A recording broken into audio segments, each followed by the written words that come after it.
And we are live here on the Movie Hero Network. This is the Lonely Marks. We're extra, extra lonely this week. I'm not by myself, though. I've got Richie Goodacre here with me. What's up, Richie? Yeah, you're going good. Yeah, just the two of us. We can make it if we try. You Yeah, and I, Richie. You and you I. and I. Yeah. So yeah, no, it should be a good fun time. Yeah, it's going all right. Just yeah, gearing up for the end of the year, Christmas and hmm all that. So it gets a bit busy. Yeah, a bit hectic. So yeah, but I'm putting. Be fun to talk about show we watched, Survivor Series 2003, which is a decent show, pretty stacked show to be Yeah, a honest. pretty stacked show that I've always gone back to a lot because while it has one match that's really, really awesome and then a couple of decent matches, it's like it's never boring. There's a lot going on this show, and Yeah, there's a lot of yeah, storylines going on. There's a lot of characters. There's all kinds of stuff. So there's plenty to talk about on that show, if yeah, anything else, and we can talk about some of the storylines that were going on around the same time. But before that, if you wanted to.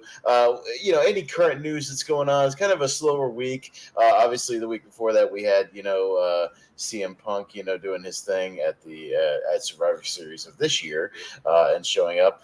He cut his promo on Raw, which is a pretty standard sort of yeah. "I'm home" promo. I'm home. I'm Yeah, home promo, but then he's like, yeah, I'm not here to make friends. I'm here to make money, which is yeah, fair enough. Interesting. sure. Yeah, no, it's Jonathan. Yeah, no, I felt like it was a pretty standard promo, and I guess they're promoting that he'll be back on Raw this upcoming week, I believe. So probably Yeah, cutting some other kind of promo. I'm assuming. yeah. It seems obvious that they're building towards Punk and Rollins. I could see that being the Mania match. Um, hmm yeah, I mean, you could argue that maybe a bit too soon, and maybe some other like up and coming should put in that spot. But yeah, maybe that's like the only. Yeah, but like it's a money match. Those two have history, especially going back to Ring of Honor. So I think Yeah. it's a money match. So No, those um, guys have been wrestling about the same amount of time, realistically, because when Rollins was Tyler Black, I mean, he's been wrestling since the early 2000s on the indie scene. So yeah, yeah, he's been in forever. yeah. So I think it's like a sort of a dream match in a way, and I don't know. I don't know. I've lost track of it if there's legit beef or is it's just beef for the for the cameras these days. But if there's legit beef there, or there was, it could it be interesting for the interesting build up, and the promos be good. They're both good promo guys. So Yeah. yeah, I think that we could they're good. But yeah, that's pretty much like. It's really the only thing going on on the WWE side of things. I guess they're doing sort of a mini U.S. title tournament to determine the next challenger for Logan Paul, possibly at the Well, Rumble, I guess, or no? that seems to be pretty. I mean, like a lot of the I can't remember off the top of my head. I could look it up, but like a lot of the ones in the tournament are heels. So Mhm. beyond and except for Dragon Lee and Kevin Owens. So I'm guessing maybe Kevin Owens just because. I don't know, like Dragon Lee, he's only just debuted in the main roster, and you've already beaten him once on pay per view. And Kevin Owens, Kevin Owens and him can have a good match, and Kevin Owens can afford to lose. Yeah, Um, well, and Kevin Owens again. I like that they're trying to put Logan Paul with these veteran guys who kind of can carry the match and know what they're doing. With Logan Paul, because as good as Logan is, he still needs somebody on the opposite side of him that's been wrestling for a very long time that can kind of guide the match, and kind of anchor it. yeah, As good as he is, and I think obviously Kevin Owens has been wrestling for forever, so he can do that. Dragon Lee is still, while he wrestled before WWE, obviously, he's probably not on that same veteran type level. yeah, and he just got brought in. I feel like you need to protect him, even though they haven't really. He's already lost to Santos. Yeah. Um, and Santos is in that tournament, by the way. So it's not going to be Santos. He's only just turned heel. So, um, yeah. So yeah, I think it's going to be Owens, and that should be, like a decent match. Building up to I don't know. I'm trying to think of what Logan Paul would do for. I still think what Logan Paul could do for Mania. Like AJ would be a good shout. Him and AJ would be a hell of a match because AJ is kind of still basically a baby face right now, right? So I think that could, yeah, that could work. that'd be a money match. I mean, AJ is still, a very, very good wrestler. He's not really in the super main event scene right now, but putting him up against Logan would be a hell of a WrestleMania match. I think give those guys 15 minutes, man. I think they can put on a heck of a show. I think an angle. I mean, I don't know what they're going to do with LA Knight, but the angle with them would be all right. It depends. So I mean, there are definitely some solid options for him, but I honestly, and I saw him on this podcast recently, and it made me think, well, you know what, this would be a decent match, and I don't know if he'd win, but he'll let him go over, but it'd be a good veteran for him to wrestle with, like Randy Orton. I mean, I could see it. I don't know if they would have bigger plans for Orton, but at the same time, he's kind of that guy who just came back, and I don't think they're going to throw him right into like a main event picture at Mania, but throwing him into a U.S. title match with Logan Paul, especially, their personalities clashing could be a lot of fun. I can see that. Yeah. And the crowd is, they would probably keep him babyface for now, at least, for the initial, him being back. I can see that. I can see that for sure. Because I was like, it's like, Orton's like, I can't. Orton's a weird dude because I can't. If you said tell me like an amazing Orton match outside of like maybe like the Foley thing, I couldn't tell you like an amazing match, but he's always really, really good. Like he's consistent. I think depending on who he's in there with, how good he can be. He's had good singles matches with Shawn Michaels, with John Cena. With a couple of guys here and there, but it's like he's more of a standout character that I think than like a wrestler. I mean, he's a good wrestler, but those like amazing bangers you put on a list of like the greatest matches. He just has a style, and I think it's just deliberate where he kind of has the methodical, that's sort of and most of the time he's a heel, so he's not like most of his career's a heel. He's not looking to put on like, you're not looking for like your crowd pleasing style. I guess it was sort of like when all that time in MJF's a heel, he's not looking to like go, wow, the crowd will always cool. He's just like sort of like the very slow paced, very so it's sort of like that, I guess. So that'd be all right. But outside that, AEW's got the Continental. I started looking up results, and again, I don't follow AEW week to week because I don't have cable. But maybe you can explain this whole Gold League, Blue League point system, whatever this weird thing is. What this thing is? My knowledge, I'm admittedly, I'm a little bit behind with AEW. I've got to catch up, but I'm nearly there. But like, it's best of my knowledge. So you got your Gold League, which is usually, and the matches are usually on Dynamite, where and like so round robin. So the 5 competitors will, eventually wrestle each other through the weeks. So and just off the top of my head, it's in the Gold League. It's Jay White, Swerve, Mark Briscoe, Jay Lethal, John Moxley, and Roosh, and if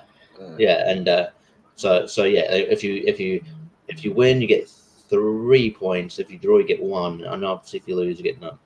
And then in the Blue League, you've got Eddie Kingston. On the Blue League's usually on Collision. The match is on Collision. So you got Eddie Kingston, Claudio, Daniel Garcia, Andrade, Brody King, and Bryan Danielson, who keeps getting injured. Apparently he got injured again, and it's about to get hit again. Oh, gee. Yeah, I heard they beat the hell out of each other in their match. I haven't seen it yet, but I saw a little bit of highlights. But Danielson, man, it's like, I don't know. He's just not letting himself heal up properly all the way, so he just keeps getting hurt. It seems like he just needs to take some time off and then maybe come back. Didn't he wrestle with a broken orbital bone in Ring of Honor, like back in the day? Something like that, yeah, for a little while. And he's doing the same thing. He's got an eye patch on. It's like, dude, just take some time off and heal, man. Come back, come back for pay-per-view or something. Get to 100% again. Yeah, you're gonna break your arm again. You're gonna break your orbital bone. You're gonna do something to your leg, your back, whatever. Your neck again. Yeah, just take some time off. I guess the thing that is weird to me is like, okay, so the winner, I think even Eddie Kingston didn't know what's going on initially, because I swear, and he said this at Full Gear, and I swear he said, like, every time he was wrestling that his Ring of Honor and his New Japan Strong Openweight Championship would be on the line, but that's not that's not really the case. It's just whoever wins the whole tournament will get both. I absolutely could have sworn on the pay-per-view, because we watched him say it on that show, that in every single match the titles will be on the line. That's what he said. Yeah, but I think he did say that. But obviously, like, I don't know if he got something mixed up, but that's not what's happening. And then they were like, "Yeah, we can't do that because you need to lose one or two of these matches." So no, that's not what we were planning on doing. We were just planning on having the winner of the tournament. Win the belts. And then it's like, and then you need to lose, and then like, you might win again next week. So that'd be kind of weird. Right. But the winner will win. But so the winner will win the Ring of Honor Championship, the New Japan Openweight Championship, and this new belt. Because one thing that AEW needs is more belts.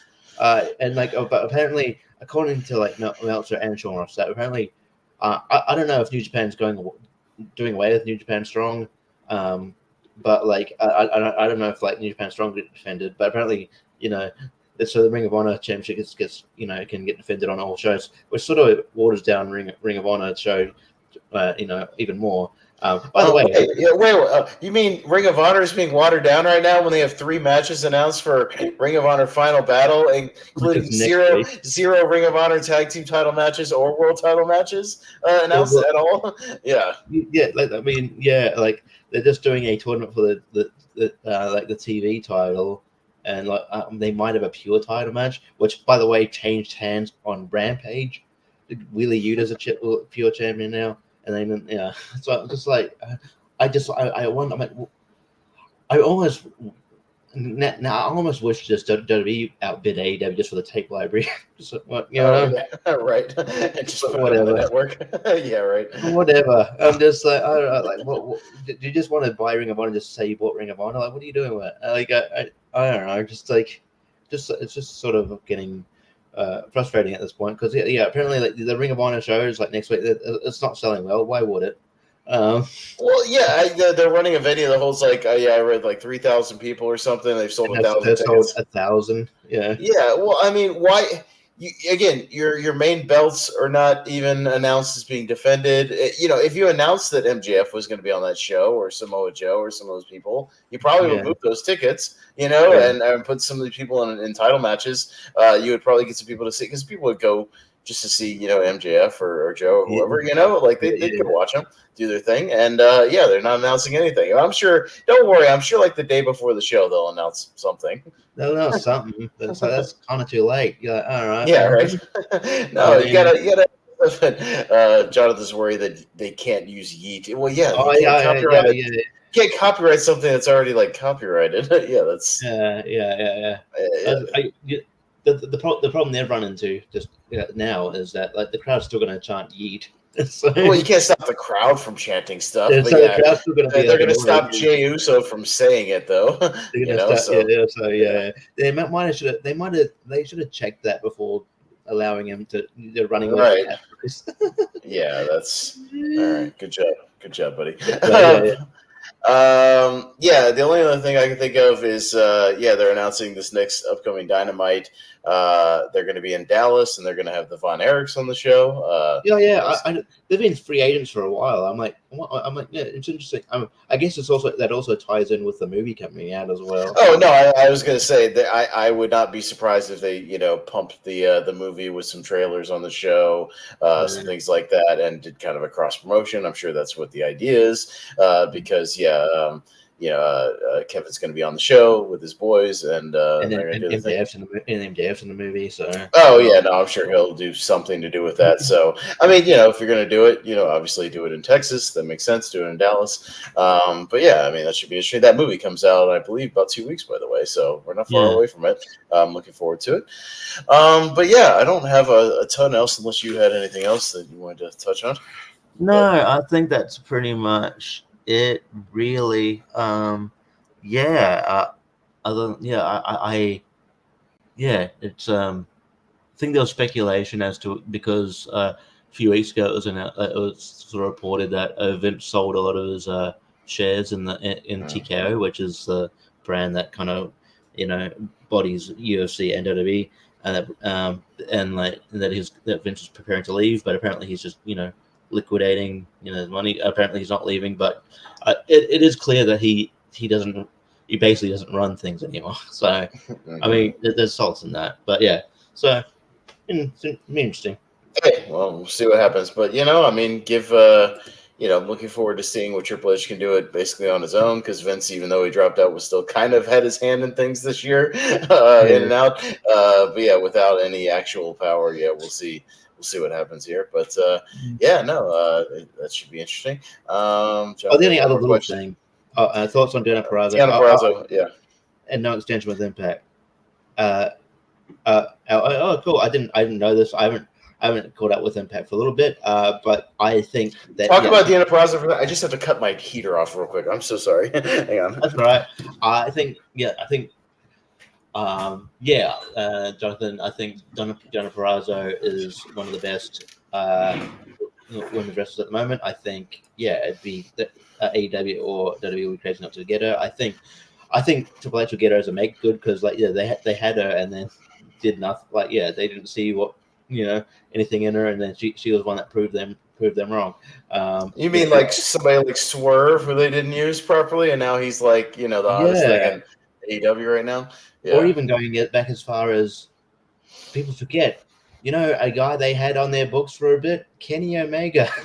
Yeah, right. For like a minute, signed to a developmental thing, and they let him go. Wasn't that back in like 2010 or 2011 or something like that? Yeah, no, all these people that have just let slip, and even some of those guys some of those guys they brought in for like the Cruiserweight Classic and didn't sign him. You had Zack Sabre Jr., Kota Ibushi, Zack Sabre Jr. in that thing.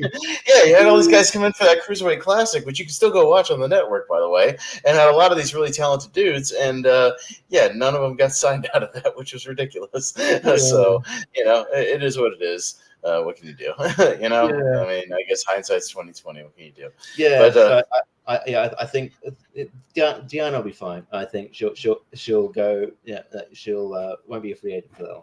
Well, speaking of hindsight, Richie, let's get on to our main topic for tonight, because we've acknowledged it's kind of a couple of dead weeks here at the end of the year. We don't have an AEW pay-per-view till World's End here at the end of the month, and obviously WWE doesn't have anything until the Royal Rumble. So there's not much going on there, and JPO's only doing limited shows right now. Jacob's taking December off, so you know what? Me and Richie said, hey, let's have a retro month. Let's do some retro shows. We like to do retro shows. They're fun, to look back on some things. We wanted to look at a retro Survivor Series coming out of this one. I had suggested him 2003, and he agreed, so I appreciate that. Only because this is a show I've seen a lot that I think is just pretty entertaining, because I think there's a lot of stuff going on in the show, a lot of interesting storyline things we can talk about, a lot of interesting characters around this time, we can talk a little about this. We have some plans for the next 2 weeks, by the way. We'll talk about those at the end of the show. Let's get this thing going. We had Survivor Series 2003. This is November 16th, 2003. Speaking of Dallas, we were in Dallas, Texas for the show tonight at the American Airlines Center, which I've been to in Dallas, by the way. It's a very, very nice arena. We've got 2003, and we start off match number 1 with a classic Survivor Series matchup. We'll start with SmackDown, and we've got Team Angle versus Team Lesnar. And we got Team Angle consisting of Doctor of Thugonomics, John Cena, still kind of on the rise, but not quite there yet. It's weird hearing John Cena's music and not hearing a big pop. It was just like, cool. Yeah, no, the crowd is like, they're like into him. He's doing his raps and things. He has a pre-match rap, like as he was one to do. Not a great one, but he's no Max Caster at this time. Let's just put it that way.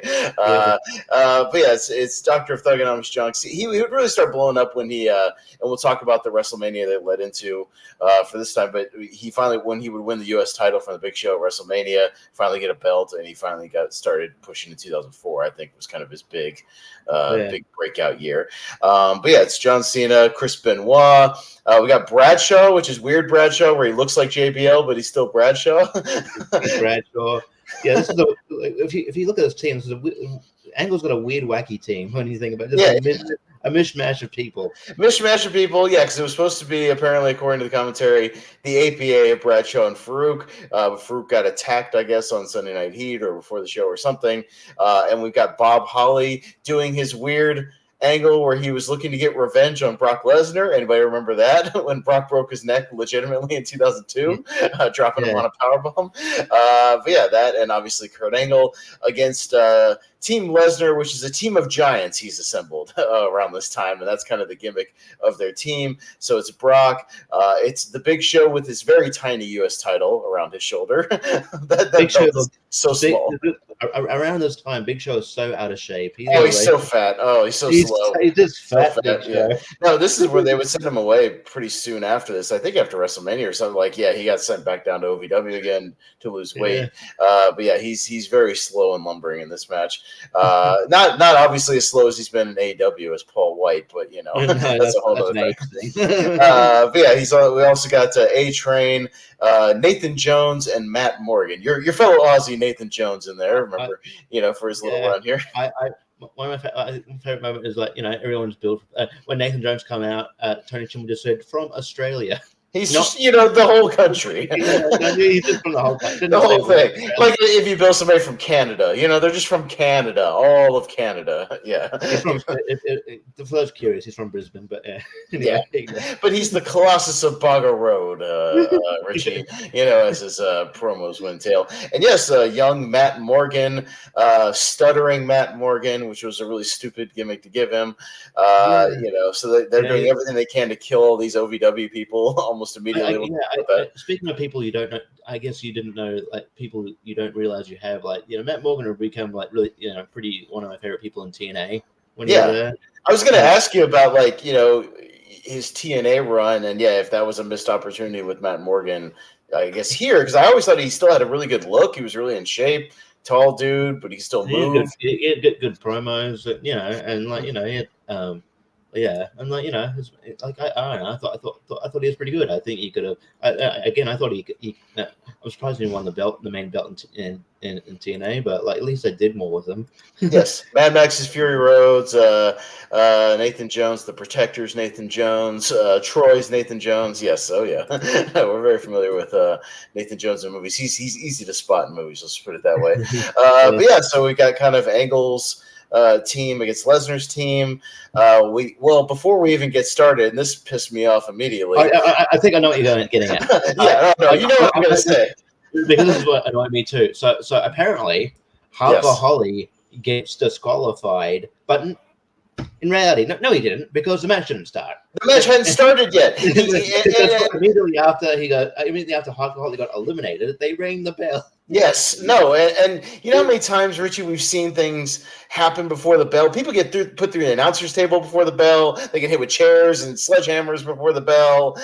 They get attacked by gangs of people before the bell, and half the time the referee just goes, "Oh, well, as long as you get in the ring, start the match." And he didn't even do that much. He threw Brock Lesnar into the stairs once. And that was it. And they immediately broke it up, and he could have been like, "Hey, don't do that anymore. Get into your corner." Break it up. But no, it's exactly like when they disqualified Finlay from using the shillelagh in the Royal Rumble and told him to get out of here. Yes, apparently Bob Holly is DQ'd before the match even starts. Yes, because I watched closely. I watched it again. And after that, they get in the ring and open the bell, which that pissed me off immediately. It's just it was. They wanted a way to, continue the feud, but also eliminate Harper Holly in a way. But and not have him pinned, I guess. But it's just a weird way to do it. They've had weird eliminations over the Survivor Series past. It reminds me of early Survivor Series. Can't remember what year it was, but like it was like the whole team got counted out because the referee decided, like, because all the team was out of the ring, he would just count. He would just count. So it's like, okay, so but if that's the thing, then But all like- the team is on the apron, and if you're on the apron, you can still get counted out. So shouldn't you count them always out when they're waiting for tags? but like how do you decide like who, I don't know, like it's just weird. How do you decide who, like, you can't count them all out at once? Like, how do you? I don't know. Just I don't know. Just, like who's, because there's one person's a legal man. So how do you? But anyways, fast forwarding real quick, because I'll talk about kind of where the feuds went as we go. But spoiler alert, their match at the Royal Rumble, Brock Lesnar and Bob Holly, Brock Lesnar just basically beats the shit out of him for 8 minutes and pins him, so it doesn't really go anywhere. Well, here's the thing. So Lesnar gets eliminated here because Benoit makes him tap out. So why isn't it Benoit and Brock Lesnar at the Royal Rumble?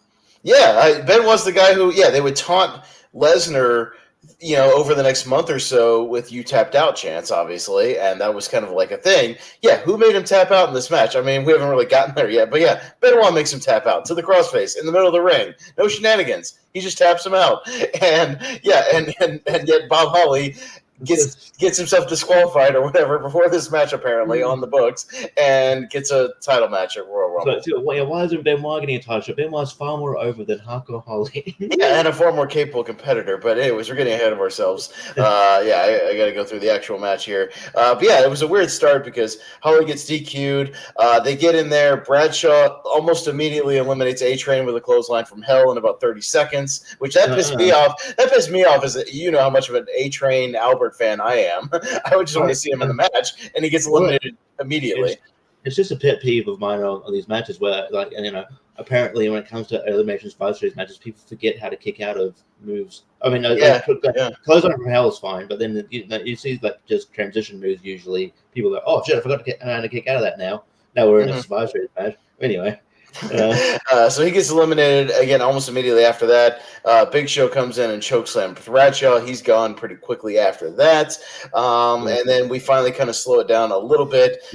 Benoit gets a tag in, beats the fuck out of Brock Lesnar for about 3 minutes until he finally tags out. My God, he was chopping him everywhere and suplexing him everywhere, just tossing him all over the place. Benoit is one of those guys that he's like smaller than everybody, but you absolutely believe he could beat the hell out of all these big guys on this other team. And he does repeatedly in this match. But they beat on Benoit for a little bit. He finally gets a tag to Angle. Angle finally comes in. He goes to work on a couple of guys, German suplexing here and there, throwing guys around. He eliminates Matt Morgan with an Angle slam.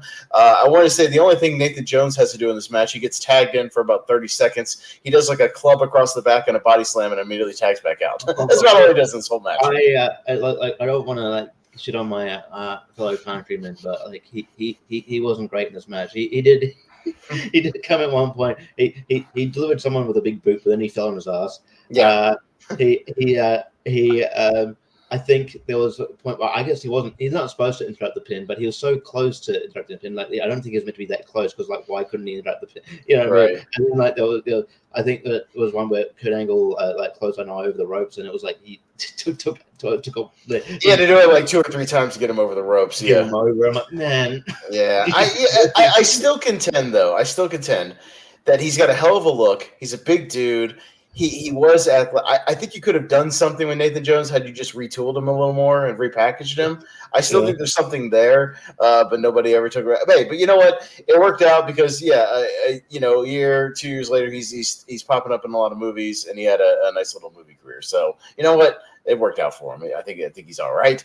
But yeah. Oh, speaking of Jones, Angle taps him out with the ankle lock pretty soon after that, and Nathan Jones goes out. But then Brock almost right after the tap out jumps in quickly, F5's Angle, and he didn't need to put 5 F5s on him. He F5s him one time, pins him right there.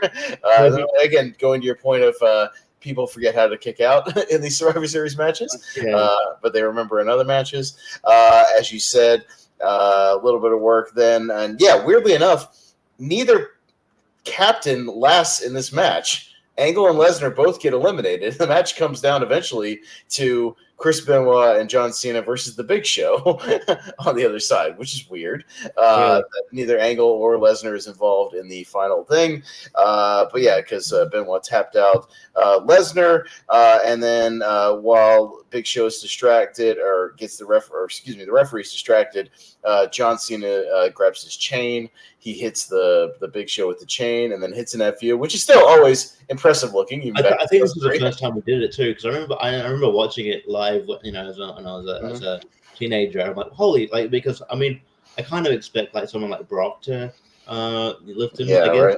Right. But Cena's still kind of like, he's muscly, but in ours is that muscly, and he's kind of short. I'm like, holy shit! And he kind of did it. If you look at it, he kind of does it with sort of one arm. It's like it's been impressive. Like he's a strong dude. No, he's a very strong dude. Yeah, because he got him up for it all the way and held him for a second before tossing him with the FU, and he gets the pin. And Team Angle wins despite Angle not being there, as Chris Benoit and John Cena survive. And he shakes John Cena's hand there, and you can tell. I think they were trying to put a showcase on Cena because he would have a good showing in the actual Royal Rumble match in a couple of months, and then, like I said, he was in the opening match of WrestleMania 20, beating the Big Show for the U.S. title. So he's getting a bit of a push here. So it's good to see because you could tell there was something to this John Cena guy. It might have worked out. For the long run. He might have done all right for himself. He might still be wrestling here 20 years later occasionally. We can talk about the people that are still wrestling here today on this show. Quite a few of them on the show, actually. So that was our first one. I mean, overall, it's like, other than those kind of weird things at the beginning, like it was a fast-paced match, like it was never boring. Like I said, it was just weird eliminations here and there, but like not horrible to watch. I mean, there's nothing boring. It was just the odd kind of wonky start with the DQ and all that.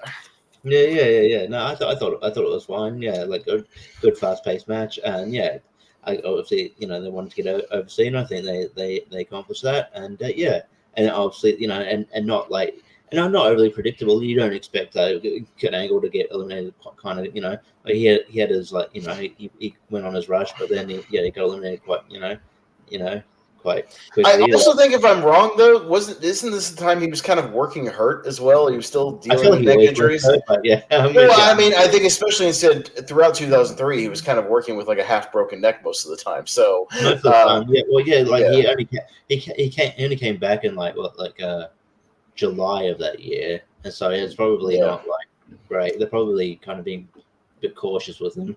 Right. No, so maybe that's why he only worked like kind of a little bit of this match, so we're still kind of giving him some time. So there you go. So we go backstage. We see Shane working out, shadow boxing a little bit, getting ready for his match. Vince comes in, and he was doing something weird around this time where he was talking about like higher powers and spirituality. But did he forget that he was the higher power? Yeah, was he trying to? I was like, was he referencing like himself? His storyline with like involving Taker in '98. Yeah, because if everybody remembers that promo, it was me, Austin. It was me all along. I don't know why you don't remind people of that, because that was wasn't like an infamously like bad like twist, because like it didn't make any sense logically, like because it felt like you just went, it's me, because you didn't know what else, because like those rumors that it was going to be Christopher Daniels, rumors are going to be this. So I'm like, and it was weird because it means he kidnapped his own daughter, which is weird too. So it's strange. It's like it's sort of like how like if you back yourself in a corner like in like more later years where it's like, okay, well just say it's Hornswoggle. just say Hornswoggle is the Raw general manager. Just say Hornswoggle is the illegitimate child. I don't know. But I guess I don't know. But also around this time, this was not too far removed from when it was the McMahons versus Shawn Michaels and God. This is like. Well, I mean, this is about 3 years away from that, so he wasn't directly leading into that. But I just thought about this time. It's like, you're referencing yourself. You're the higher power, Vince. Okay, yeah. I guess he's talking about himself. Yeah, I don't know. And who knows? It's like, maybe he's talking to, or get into maybe some other, other people. But like it's not like he got this great, this force overcame him, and he had an even match. He got the shit kicked out of him. But anyway. Oh no, we'll talk about that. But yeah, so he has the thing where he has a revelation about it's a father-son versus two brothers, in opposite matches. Shane says he feels sorry for Vince. He then leaves and bumps into Stone Cold Steve Austin in the hallway, and they don't exchange any words. Stone Cold just does one of his slow laughs where he goes and then does his little stone, which was always funny. He was always really good at that. But yeah, he just does a stone face and then walks away. It's a funny little moment. Again, it's Stone Cold and Vince. You don't need to say anything, But then like JR and King are like, "What do you think they're laughing at?" I'm like, "I don't think they're laughing at anything, man. They're just." It's just Stone Cold laughing at Vince because he's about to get the shit kicked out of him by the Undertaker.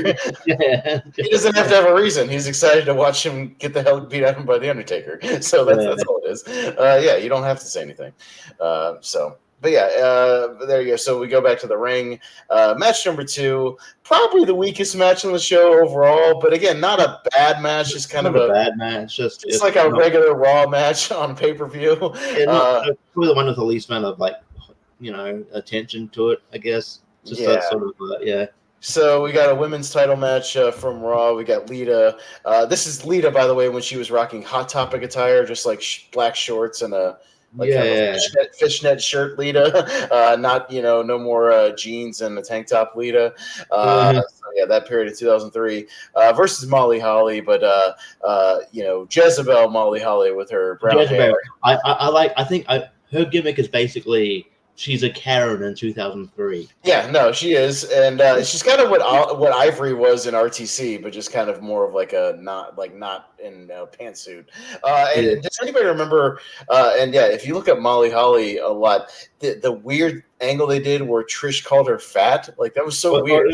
They said she had junk in her trunk, or like junk in her trunk. But I remember thinking about that in this match too. And I'm like, that's like.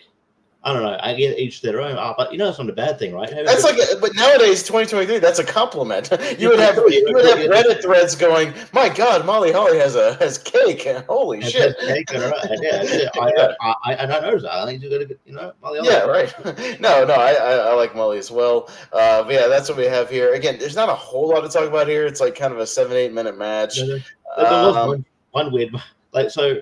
I think Molly Holly does this move that I think all chicks do, but it was like, but a chick didn't come up with it. It was the Great Muta elbow, and then that springboard, the springing elbow. I feel like Chyna did it. A few other chicks did it, but and then JR goes, "Oh, that shades the Great Muta," and then King goes, "Oh, the Great Muta," like as if like he didn't know who that was. It's like, I'm sure you wrestled him before. I don't know. Maybe he didn't know, but JR would know because JR was probably around in WCW when Great Muta was in WCW, so he would know. Surely you know who the Great Muta is. He's like one of the biggest legends in Japanese. Maybe, but then again, maybe Jerry Lawler's not as cultured to Japanese wrestling. I don't know.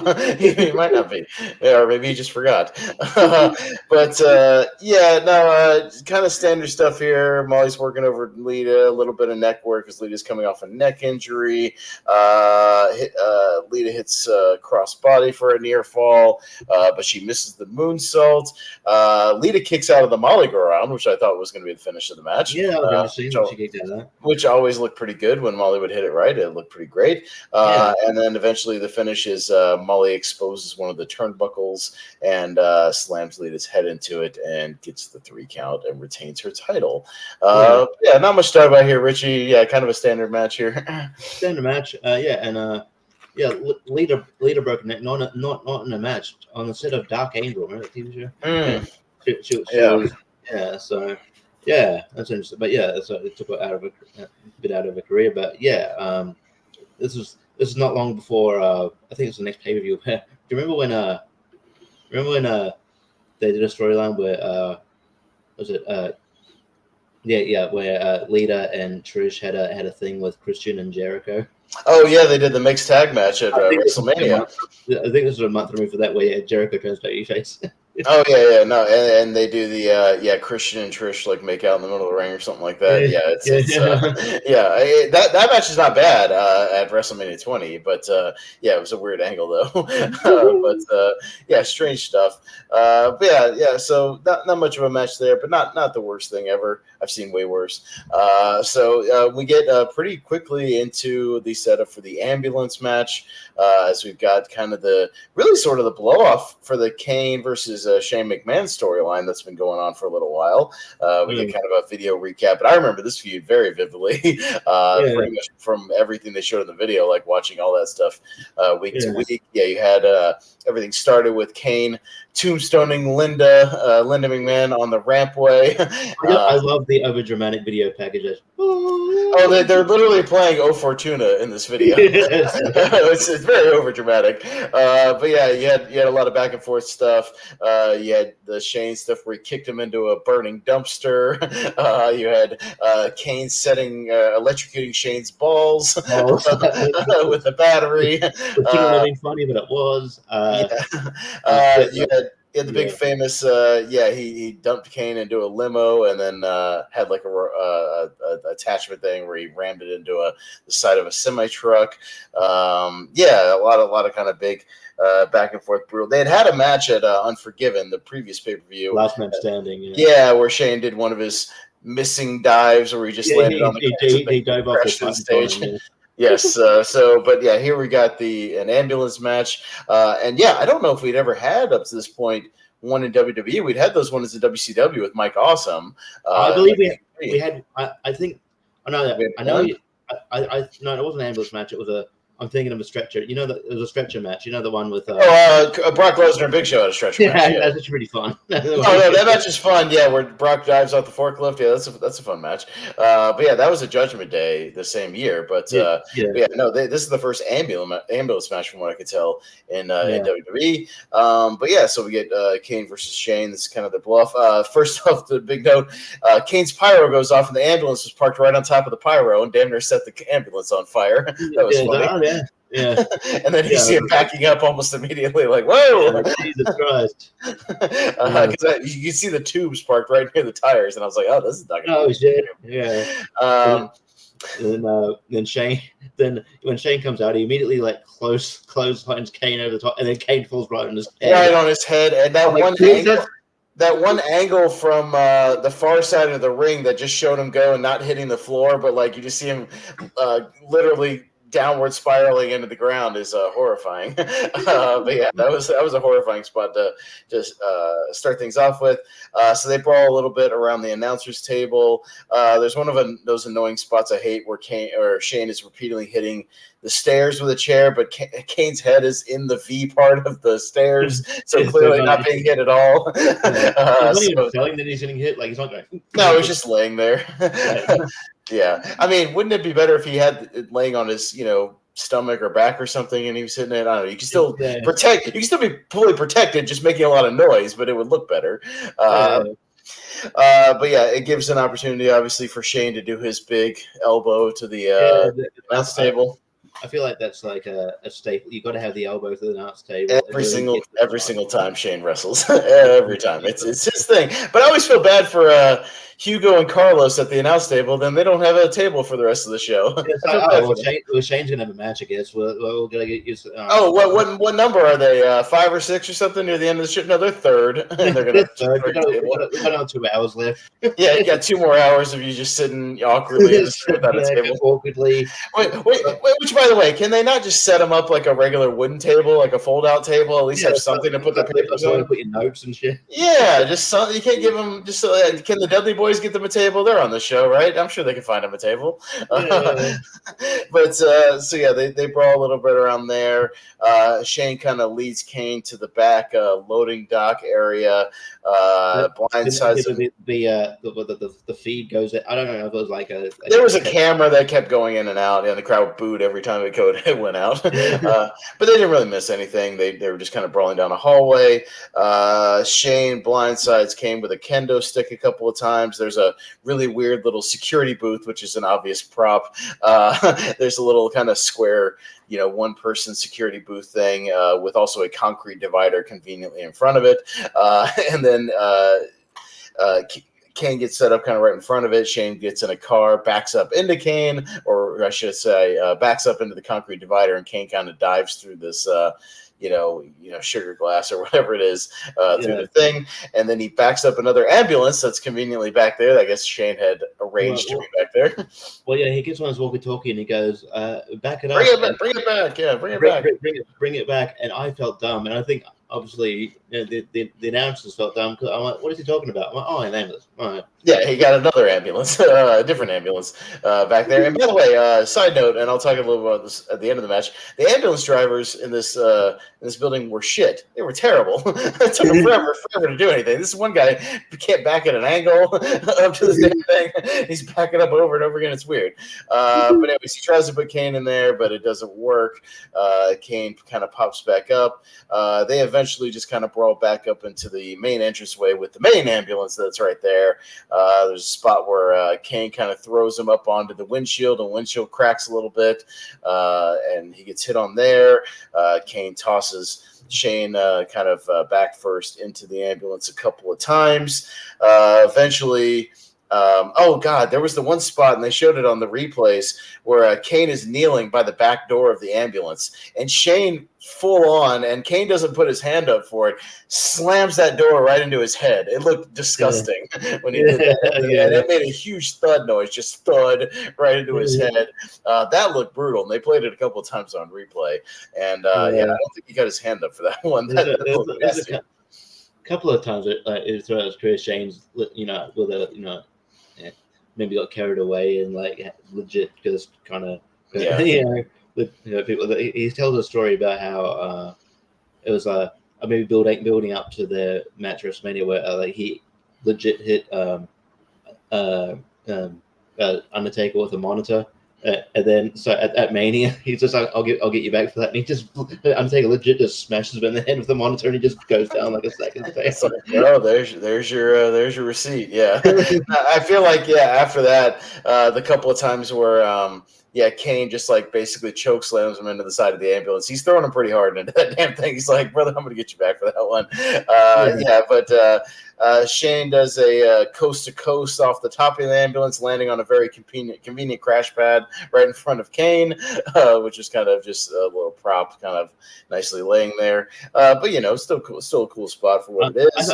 I think before that, I'll give him props for being athletic. I think he does he runs up the side of the ambulance and does a tornado DDT. Just kind of that looked cool. Yeah, he runs up there and Kane kind of anchored him. It looked good. That was all right. But eventually, even after the coast to coast, Shane again gets thrown in the ambulance once or twice. He gets lawn darted it, kind of sort of like what Kevin Nash did to Rey Mysterio that one time into the trailer. Lawn darts him into it, and then just flat out picks him up and tombstones him on the floor, and just throws him in the ambulance.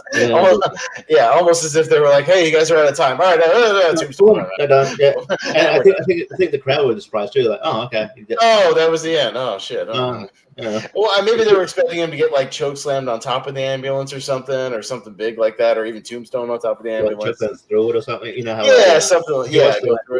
That horrible limousine match with Undertaker and JBL, where he's legit. Oh, he choke slammed or last rides him through the limo. Yeah. That's basically an ambulance match, by the way, where they had the hearse instead of an ambulance. There's a reason why they haven't done another limousine match. But that's basically it. Shane, after that, gets put into the ambulance, and then, like I said, the ambulance driver takes forever to get out of this arena. I mean, he backs and forth, back and forth, 6 or 7 times to get the angle he needs to get out of there. It takes forever. Kane kind of has to mean mug for the camera, but I guess that's it. Then they really never squared off in the ring again. Kane moved on to. We'll talk about it, but he pops up again later on the show, and then, he kind of starts his feud with The Undertaker again. That's it, and Shane goes away for a while, and we don't see him again for a minute. I guess he just went to the ambulance and stayed there. So, yeah. Probably one of Shane's better matches. Be honest. Yeah, not a bad little brawl. I mean, again, it wasn't boring, and, they did enough kind of wacky stuff to, keep me entertained. So I thought it was all right for what it was. Shane's best match will always be his match with Kurt Angle at King of the Ring 2000. Oh yeah, well yeah, that's because they were legitimately trying to kill each other in that damn match. And Shane almost died. Yeah, that thud. I'll never forget that thud his head does when he cracks the concrete in that match. Break and Oh my god, yeah, oh, it's just the worst.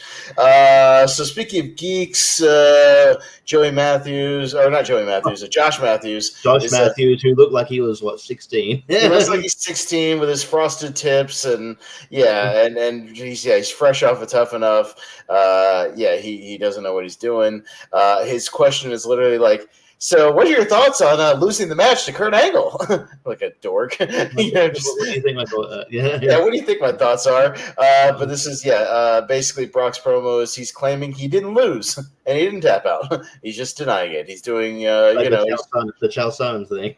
He's just doing that. He's gaslighting the audience. I didn't lose. I don't know what you're talking about. I didn't lose.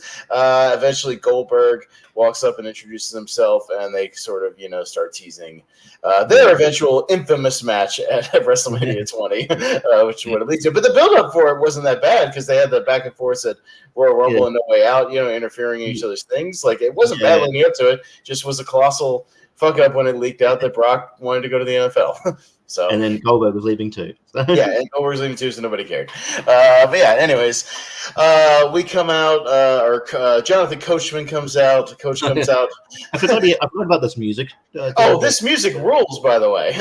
This music is great. No, his music rules. I loved his music in 2003. He had great music. His entrance was sweet. So he comes out in a neck brace. He got 3D'd by the Dudleys, I guess, the week before. He comes out to assure the crowd that his doctor tells him he's going to be okay. Just a quick promo. But then as he goes to leave, he spots Mark Cuban in the front row, the owner of the Dallas Mavericks. Mark Cuban, the owner of the Dallas Mavericks. It was interesting because finally, didn't I read that I think Mark Cuban is rumored, or I think he's sold a share or whatever of the Dallas Mavericks or something recently. Maybe, but he's owned them for like 20 years. So even if that's the case, he owned them for forever. This is way pre Shark Tank Mark Cuban, before he was kind of famous for being on the show, which I was going to ask you, Richie, are you familiar with Shark Tank, that show at all? Yeah, we have. I've seen some of the American version, but we also have our own version here. I was going to ask you, what's the Australian version, if there is one? It's pretty much the same. I think there's been some crossover people that have come from American one just to that one as well. I don't know if Mark Cuban has, but I think that was it. Kevin, what his name was it? Kevin O'Leary has been on. Yeah, I think he's been on the Australian one. What's it called? What's the Australian one? I think it's just Shark Tank Australia. Is it really? Oh, they don't, because the British. Because version, in UK they've got one called Dragon's Den. Yeah, so they at least call them. I was like, do they call it else the Snake Pit or the Lizard Lair or something like that? I think in Canada it's called Dragon's Den as well. Okay. Kevin O'Leary has shown up on Dragon's Den, so I'd imagine he's the guy that pops up on everybody's shows. So that would make sense. Yeah, the bald guy. Anyways, this is way pre Shark Tank Mark Cuban. Yeah, when he's basically just the Dallas guy. But he's got a really bad haircut, by the way, a really bad Super Bowl haircut. It looks really, really terrible. He has much better haircut now, much more normal haircut. Eric Bischoff eventually comes out. He calls Cuban into the ring. They kind of have a little verbal back and forth. He kind of pushes Cuban a little bit, and Cuban shoves the shit out of him, like right into the ropes, shoves him down.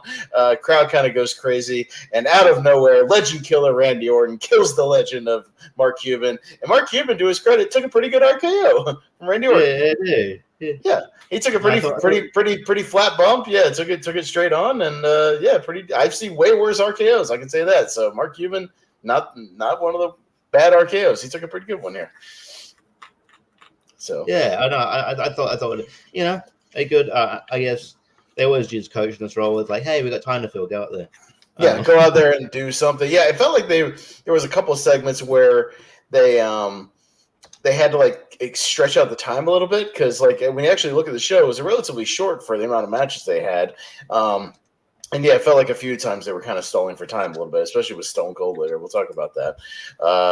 Jonathan said he sold about $3 billion worth of shares, but he still kind of runs the basketball operation. So there you go. Okay. Mark Cuban's a very rich man. He's a billionaire, legitimately. Yeah. So But yeah, real quick after that, we cut to Evolution in their locker room, drinking lots of champagne as they're pre-celebrating Triple H, pre-winning the world title. with pretty women who like don't really have much, aren't there to have much personality, just to ogle the people. Like, just to ogle the men and touch them when they come in, and Randy Orton comes in after RKO him, and then he kind of does a little double take and stops for a second, and so they start to ogle him a little bit as well. Of course, Ric Flair is always fun, though, kind of in the background, dancing and doing his thing. He's always fun to watch and see what he's doing. He's always excited to do his thing on camera, but basically it's just a pre-celebration. Triple H wants to win the world title back. We then get into our SmackDown Tag Team title match. We got the team of the Basham brothers, Doug and Danny, with Shaniqua, fresh off of Tough Enough 2, I believe, Linda Miles, versus Los Guerreros, Eddie and Chavo. And real quick, just a quick diversion. For anybody that doesn't know what the origin of this clip was. Thank you, fuck you, bye, boom. It related to Doug Basham, if anybody didn't know, because Doug Basham was it Damager? Was he Damager? Yeah. He was the Damager. He was kind of he had long hair. He had long flowing hair and leather pants. His gimmick was kind of like a rock star sort of gimmick. He was the OVW champion. Jim Cornette was really high on him. He was a good wrestler. He was like their top heel. And he was over with the crowd. He went to a Raw or SmackDown taping, whatever it was. They had him do a dark match, and they had him fully shave his head before the match because creative wanted to see what he looked like, bald. And then he shows up, and that's where Jim Cornette immediately is talking about a voicemail he left for John Laurinaitis, where he basically goes, "Hey, John, just want you to know, my main event champion just showed up to my show looking like a 40-year-old truck driver, bald, no hair. If you wanted him to shave his head, you could have told me. We could have done a hair versus hair match down here. Sold some fucking tickets. Thank you. Fuck you. Bye." So, yeah. Doug Basham was the subject of that famous promo, and shaved his head. I do remember thinking, like, because I can't remember what it was, Doug, because I was like, Doug Basham was quite quite successful in OVW. He was one of the most successful guys in OVW, and they just make him a tag team dude because when they shave his head, he kind of looks like Danny. We would pair you up with another bald guy and just dress you alike and call you a tag team. Like, dude, he could have been. He's a good wrestler. Could have been the biggest. At the very least, a good mid carder. But no, you have to. Nope. You have to give him an S&M gimmick, and then once they had their run and got released, I don't think they did much after that. I think they both showed up in TNA briefly, but that's better. Mm-hmm. No, I mean, no, they pretty much killed their love of wrestling doing this gimmick. So, like a lot of the people. Cornette talks a lot about, how they just killed, their love of wrestling doing this gimmick instead of, being what he was. But anyways, back to this. It's Basham's versus the Guerreros. These guys, again, it seems like they were stretching a lot of time, but also then when it came to the matches, these guys were going 100 miles an hour in this match. My God, it was like an 8-minute match. They're going back and forth really, really fast. Eddie's doing his Three Amigos and his over the rope sentons pretty early. They don't do much heat. They put a little bit of heat on Chavo for a little bit after a hot shot. There's some stuff on Eddie on the outside where Shaniqua slams him on the floor. They finally get a hot tag. There's a top rope Rana from Eddie. It got really convoluted at the end. Like Shaniqua's in the ring, and they knock her down, and then Eddie gives her a full-on frog splash, and then he kind of overshoots her, and his knees go right into her sternum. But before that, he kind of. I guess he goes to hit her. I don't know. It was weird. I don't know. I thought that was weird. I couldn't tell if she was actually interfering or he just wanted, to go and hit her on the outside. I don't know. It was weird. No, she hit him, so he frog splashed her. He frog splashed her. It's good enough. And then I guess we've been spoiled because she at one point she I think she body slams Chavo, right? Which I I guess is sort of impressive. But I'm spoiled because we got a better person now, like Rhea Ripley, who did that to fucking Luke Gallows bit more. What's her name in NXT that was going around? Slammed Otis. What's her name in NXT? That was going around. The black chick, what's her name? She slammed Otis like full on Andre the Giant style, and that was a big thing that was going around. I saw on Reddit. I know what you mean. I know who you mean. Is it not?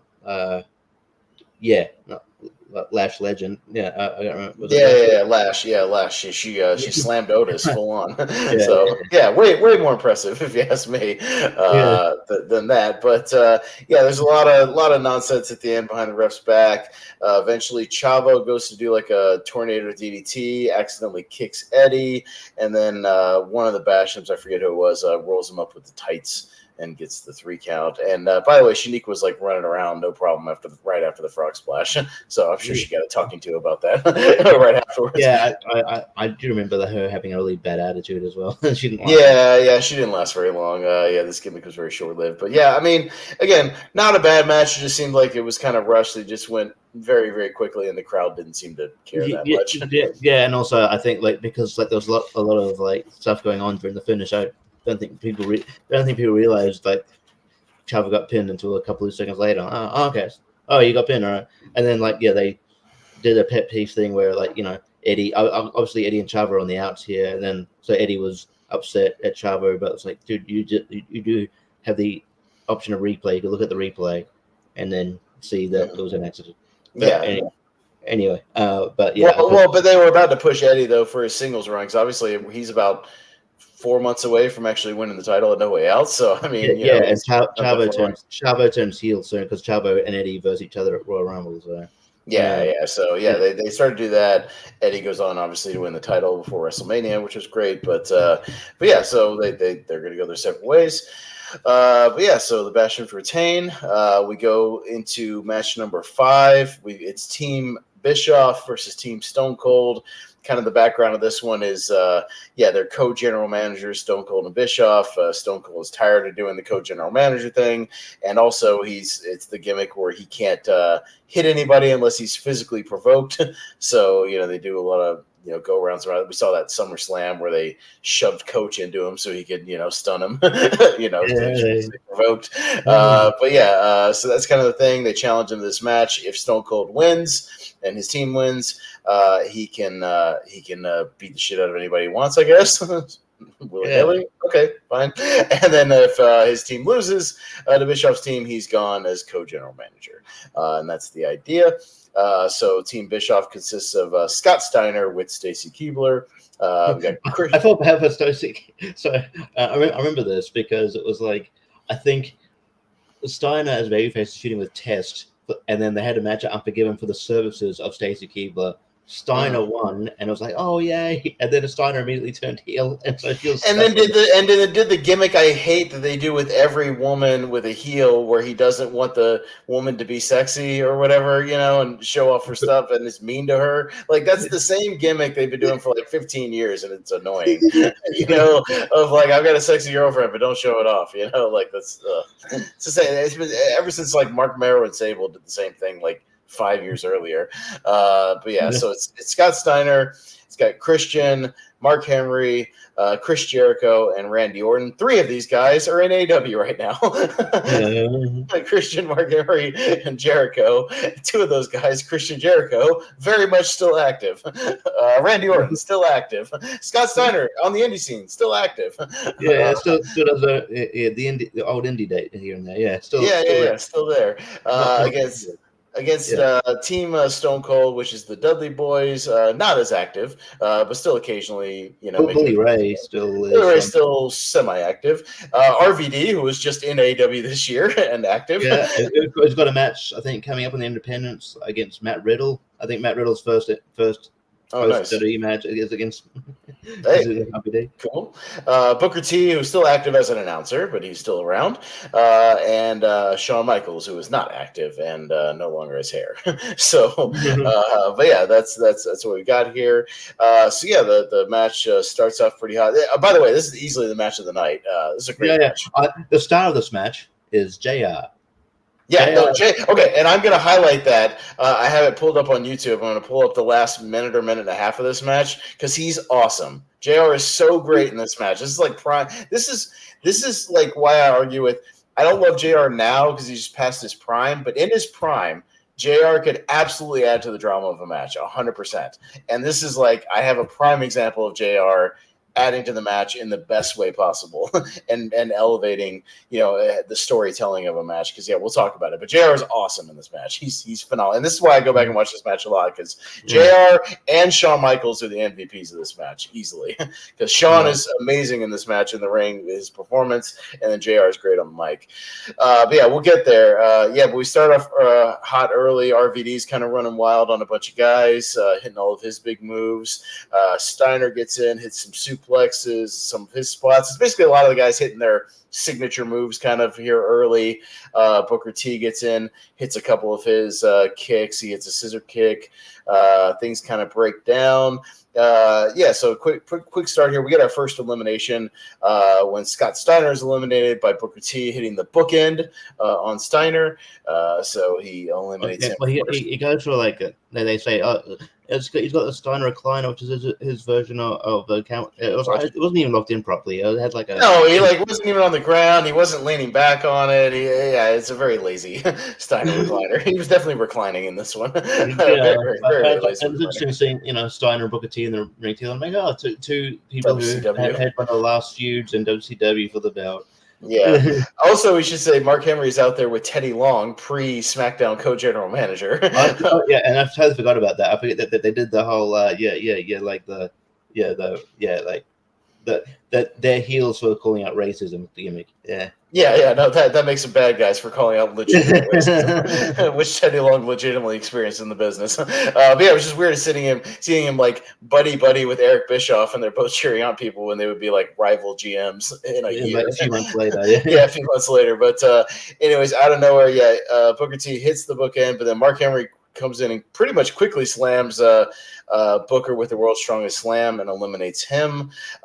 Henry kind of dominates a couple of the guys for a little while, hitting big moves here and there. But eventually he gets overwhelmed when the Dudley Boys hit him with a 3D, and RVD comes off the top with a 5-star, and they dogpile Henry and eliminate him.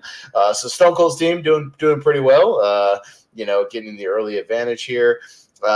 Orton tags in finally, kind of beats up RVD for a little bit, but eventually they push him off the top rope, and Orton RKO's give RKO to RVD, puts out RVD to kind of even things up a little bit. They do the top rope pushing up that they always do. RVD always do that spot where he'd jump off it with their back towards people, and then they're always it was always because he would always get pushed, But he didn't get pushed off into the barricade on the outside like he would always do. The stupid 15-foot leap he would do. Yeah, no, they didn't do that this time. We'll save that for later. Devon comes in. He actually runs wild for a little while. He's hitting a lot of shoulder blocks and running all over the place, and all kinds of headbutts and things. But then eventually Jericho hits him with kind of like that catching net breaker thing he did for a minute. I think it was called the flashback. I think that's something like that. But he only used it for a couple of months and then dropped it eventually because I don't think it caught on like he thought it would. He had a couple of moves like that. I remember he used to do a move called the breakdown, which is sort of like the stroke.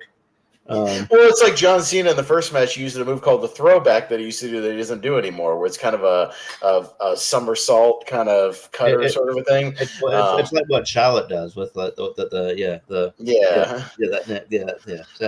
was like, do you remember when Big Show was doing that thing where he picked somebody for powerbomb and then just chucked him back like the alley-oop thing for a little while? I love doing that move in the games, the SmackDown games. Right. But it was he never quite hit it right in real life, though. It always looked weird. A couple of those experimental moves here. Like I said, Jericho eliminates Devon. Bubba gets in for a little while, hits some of his moves, but eventually they low blow Bubba, and Christian comes in and hits the Unprettier on Bubba for the elimination there. So now everybody except for Shawn Michaels is eliminated on Stone Cold's team. So to Shawn Michaels, it's 3-on-1.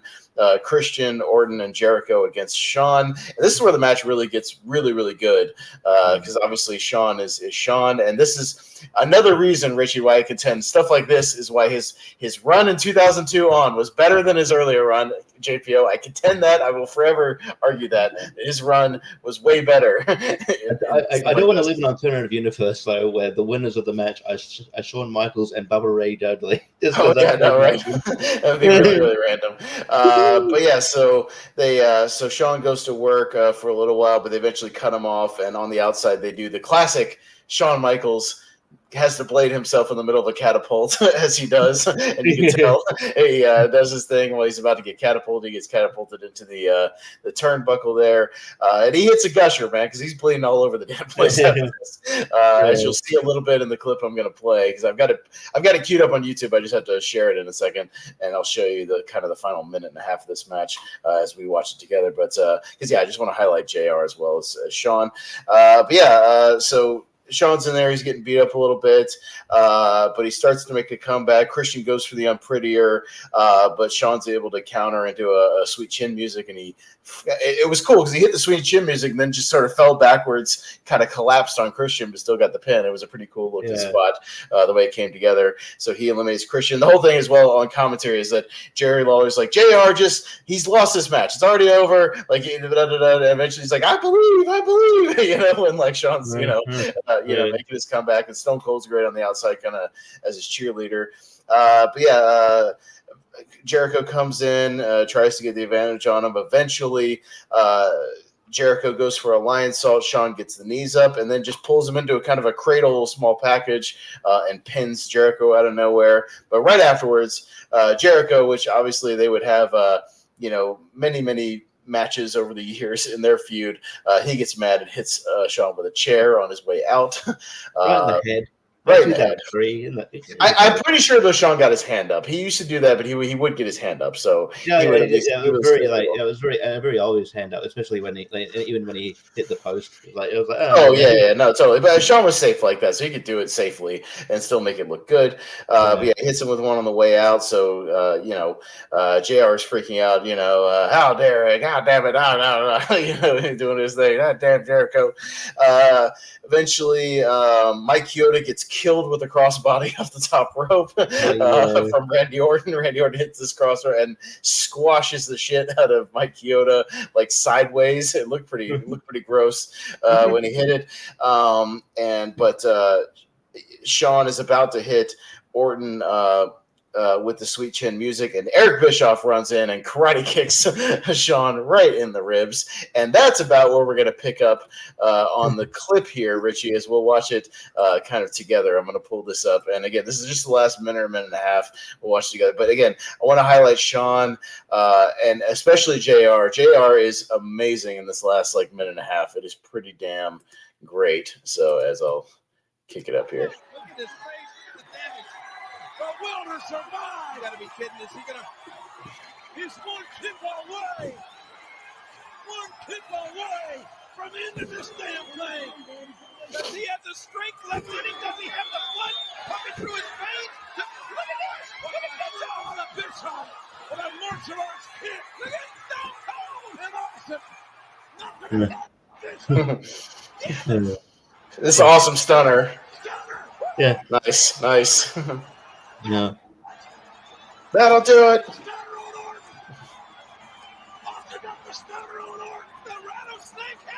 Well, technically, could they argue that he wasn't physically provoked? Yeah, but at this point, he figures he might get fired anyways, so who cares? Oh yeah, fair. Well, but Bischoff also interfered in the match. This is great. Listen to JR.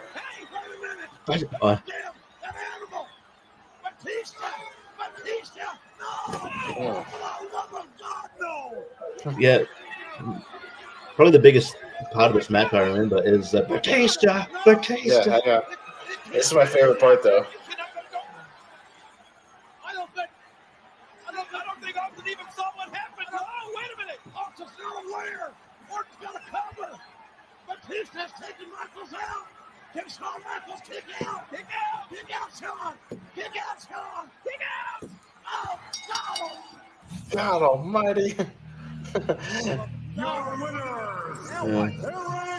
So, anyways, pretty great stuff for Yeah. the finish there. I mean, obviously a lot of chaos in the end, but Sean sells it great. JR sells it great.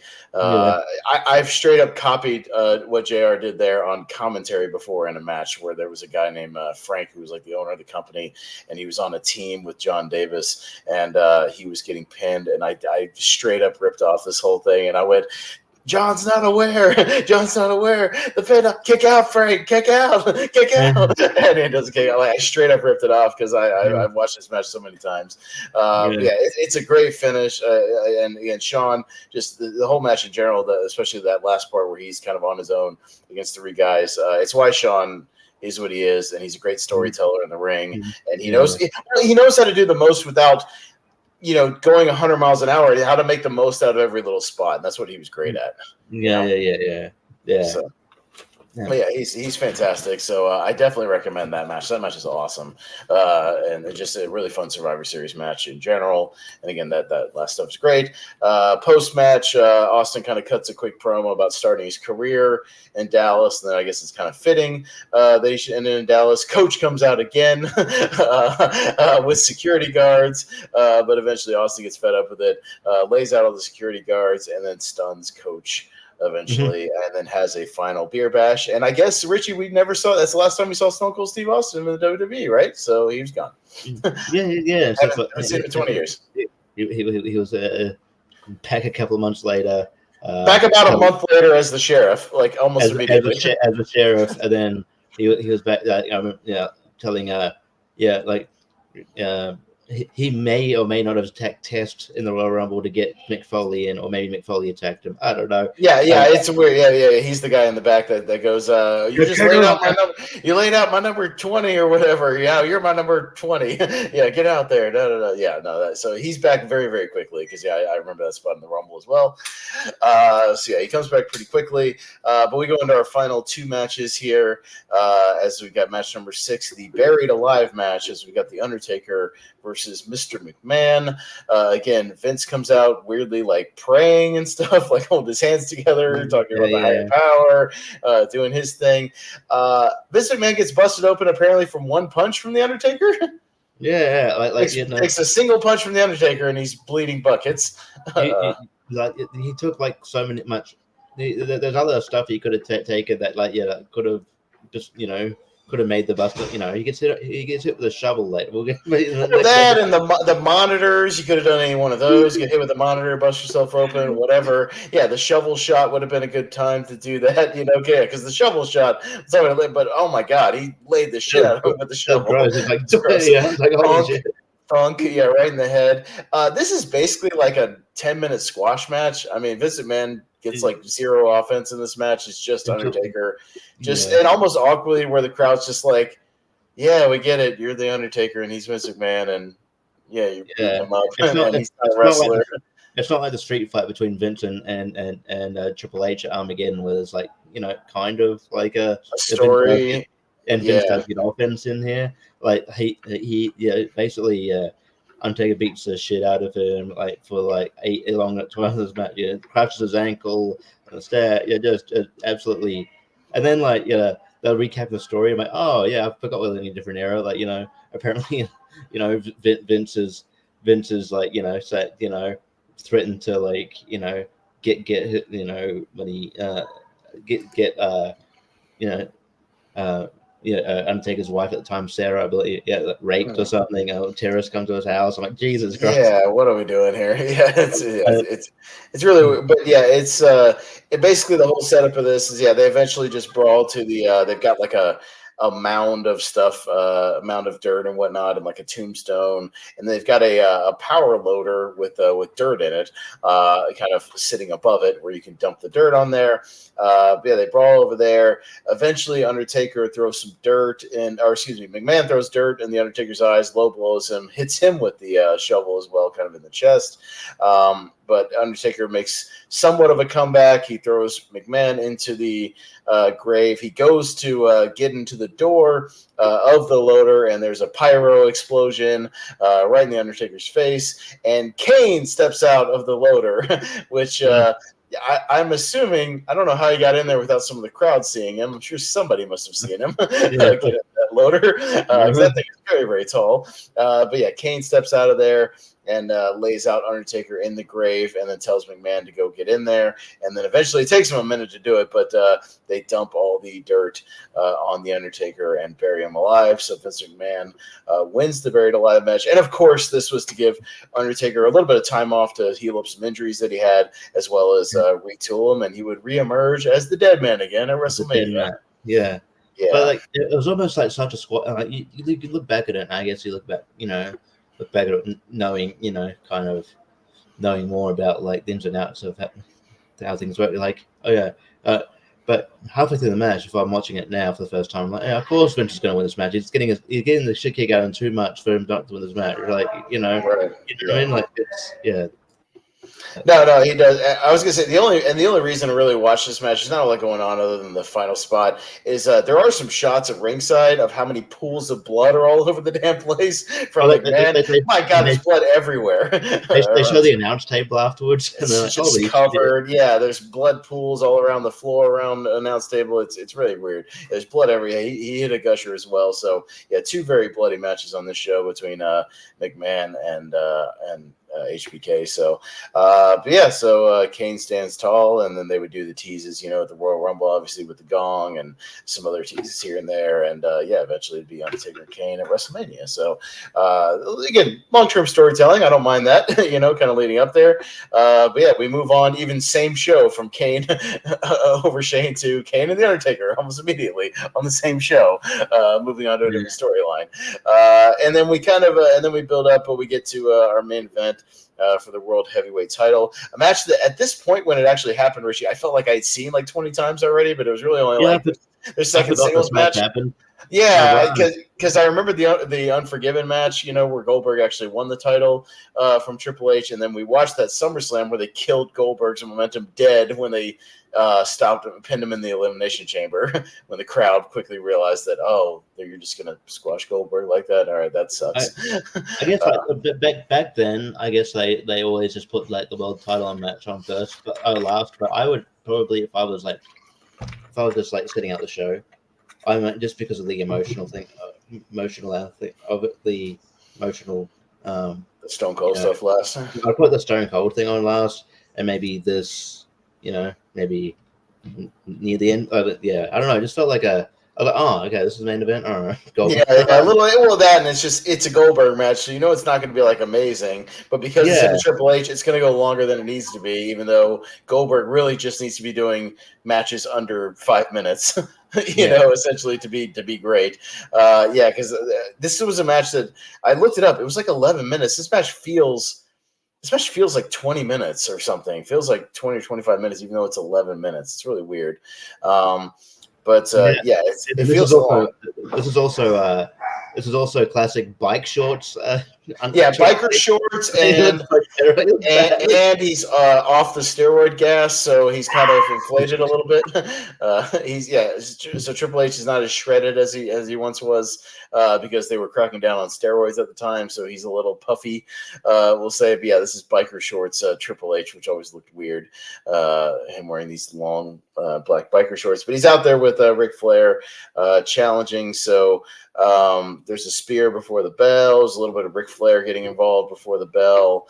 Shouldn't have Ric Flair been thrown out of the arena based on what happened to Bob Holly before this thing? Should he? Maybe, yeah. Straight up attacking Goldberg, and Earl Hebner didn't throw him out because of, shenanigans. I don't know. It seems like a precedent has been set on this show for things happening before the bell. I mean, we'll get to it. There's another guy who should have been thrown out of the building that gets trying to get involved in this match too. But Yeah, what are you gonna do? So there's some brawling at ringside. Goldberg's dominating a little bit early. Match takes a turn when he tries for a military press, and his ankle finally gives out, even though he's been hopping all over the damn place, in the entrances, in the ring, all over the place. But that extra weight on top of the weight of Triple H. Weight of Triple H. Finally gets him out of there. Ric Flair distracts the ref as Triple H hits him with a chair in the ankle on the stairs. Again, Triple H just kind of beats on his ankle for a while for what feels like an hour. It felt forever with Goldberg doing this. Earl Hebner takes a very, very weak squash in the corner. It's very, very weak, and he's down for like 10 minutes. And behind the ref's back, Triple H tries to use brass knuckles, and this is when all the Evolution comes out. It's kind of like an NWO match, like around this time. It's like, when is Evolution going to interfere?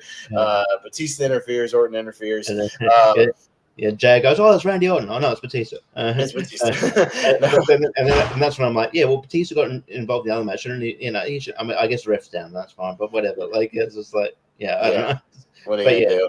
But Goldberg has a sledgehammer. He's able to hijack the sledgehammer, hits Batista with it, hits Orton with it, hits Triple H, hits everybody with the sledgehammer. So the great equalizer. And then right as he's about to hit Triple H, he drops the sledgehammer and spears him instead. Seems to me like the sledgehammer would be a little more effective, but it's a weapon. But anyways, regardless, so he still wants to do his thing. So he spears him and jackhammers him. And Triple H kicks out at 3. Oh, he kicks out right after 3. Yeah, he had to kick out because he had to do the Hulk Hogan thing of like, you can beat me, but I'll kick out at 3. You beat me, but I'm gonna immediately kick out. Yeah, it's weird. So I'll let you win, but I'm gonna kick out right afterwards. And I think they would have another match at Armageddon, right? Kane was involved. It was a 3-way with Kane. That's right. Yeah, and then Triple H won because Kane chokes him and he just pins him in the middle of the ring. yeah, and so they're just killing me more dead. Leading into the next year. But again, it's a whatever match. It's not like the worst thing I've ever seen, but it's not a great Goldberg match. Now, again, I felt like I'd seen this match like 20 times already, and it just kind of was what it was. So, we end the show on kind of a mid note. I just feel like if you lay out all the card, I feel like this was. I don't think people are most anticipating Goldberg and Triple H. You could have put you could put the Austin match on last. You could have put up the Undertaker and Vince on last just because of the story. The dramatic end, the storyline end with the dramatic end. It would have seeing Kane kind of like saying over the Undertaker, like that, and that kind of fading to black or whatever. That'd be a good ending. Goldberg won a mediocre match. One of two kind of storyline endings, or sort of things, rather than just another Goldberg Triple H match. I think even the crowd was kind of underwhelmed with it, but but again, overall thoughts on the pay per view. Again, I've seen this pay per view a lot just because I go back and watch I go back and watch that Stone Cold Bischoff Survivor Series match a lot, again, because the Shawn Michaels stuff is some really great stuff. Again, prime JR, prime Shawn Michaels, in that match if you want to see something great. So easily the match of the show. But again, there's a lot going on in the show. None of it's boring. Like, I wasn't ever bored. There's always a lot going on. The closest I came to being bored was just Undertaker beats on Vince McMahon for so damn long that it's like, okay, can we just get to the the part where we know the end part is you're gonna get screwed over. You'd probably, even if I didn't know the ending, I knew watching it with these eyes, I knew that's what's going to happen. Like, Vince is just not. There's not going to be a squash and just Undertaker wins. That'd be anticlimactic. So obviously something's going to happen. So they dragged that out. But I think overall the pay-per-view is pretty good. I've seen this a few times as well. Pretty good. None of it was boring. There was no, even like the filler with the Coach was entertaining. I think Coach was decent in his role of being because he does have he has I say this with love. He has a punchable face. So and he's talked about that, like how even when he got to ESPN, he was still basically playing the Coach, and they said we don't want you to have like a nickname where he's like, screw you, I'm gonna be the Coach. Like, that's my nickname, that's what I am. And he's just like, and he even was almost playing his character sometimes on ESPN. So he's like, that's what I do, that's what I'm good at. Like, that's how I'm gonna stand out. And he's good in his role as like, Bischoff's little flunky, the mouthpiece, the guy you like to see get beat up. And it's perfectly fine, I think he's good, and then he's there to get embarrassed, and it's fun. He always gets the shit kicked out of him. He never wins. He always gets beat up. It's fine. So he gets out, but he gets stunned at the end, so it's fine. It's fine. I don't mind it. I think you need characters like that. I think it's fine. So I overall I liked it. It's yeah, I think it's like this in 2002 that I watched most. Like 2002 is a good. No, 2002 is great. Yeah, the one at Madison Square Garden's awesome. There's that one's another one that has some really good matches, no downtime, like really good stuff all over. The first elimination chamber, the tables match at the beginning is great. Yeah, That's got a good I think title match. it's pay per view where I think all the titles change hands as well. Yeah. Even the Brock Big Show match, like they throw down for like 6 minutes, like it's pretty quick, and he's suplexing them all over the place and stuff. It's pretty fun. So some good stuff here overall. Definitely recommend it if you want to go back and watch a fun one that was literally about 20 years ago. So just one more piece of business to do before we bump out today. I know you got to get out here in a minute, Richie, but before you do, we talked about this beforehand. We're gonna do something. We're gonna cover some of the other companies, ECW and WCW's sort of end of the year shows as well. Not a whole lot to pick from, as much to pick from ECW as WCW. We'll get there eventually. But yeah, we're gonna do a little wheel spin to see what we're gonna watch next week, and this is for ECW, and we have a couple of options here. So from what I can find, that was available on the network. So nothing that was like on YouTube, where everything that was available on the network as far as sort of wintry or end of the year shows. We got a show called Holiday Hell '95, which is a Holiday Hell was a show they used to do at the end of the year, but only one of them's on the network, so that's the one I picked. Holiday Hell '95. There's a show called Big Apple Blizzard Blast from Queens, New York. That's on the network. It's available, so it's a show on there, not just like a TV episode. It's an actual full-on, like almost like a pay-per-view style thing. We got the Massacre on 34th Street from 2000. That was their second to the last pay-per-view that they ever did, and it was from the Hammerstein Ballroom. And then, of course, it's December. It's ECW. December to Dismember is on the wheel. Should we ECW from ECW. So, Richie, I will let you tell me how many times I hit this shuffle button before I spin the wheel. How many times do I hit that? And then we'll spin this thing and see what happens. What do you got? You got 4 on the wheel. Let's do 4. All right. 1, 2, 3, 4, and a spin. And what are we going to watch? Let's see. Oh, it's not December, Dismember. Oh, Massacre on 34th Street from 2000. Okay, I'm curious about that. That's good, actually. Okay, so there we go. Yeah, that's a good one. I'm okay with that. This was, as far as I know off the top of my head, I may have seen pieces of this. I don't know if I've ever watched it all the way through. But yeah, I know this is the second to last pay-per-view they ever did before their Guilty as Charged final pay-per-view.